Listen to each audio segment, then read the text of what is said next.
这几栋楼都是通燃气的，看一下，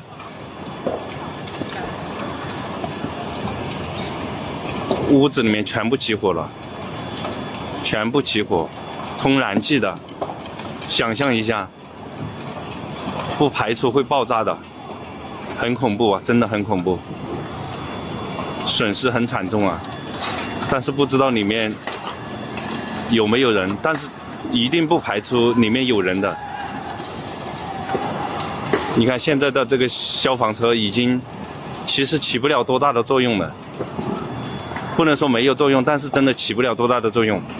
因为在这里我看见已经喷了10多分钟了，你看这里火势依然还是这么明显，这个地方啊，目前这应该是香港近20年最大的火災啦。係啊，佢原本燒呢一座先嘅，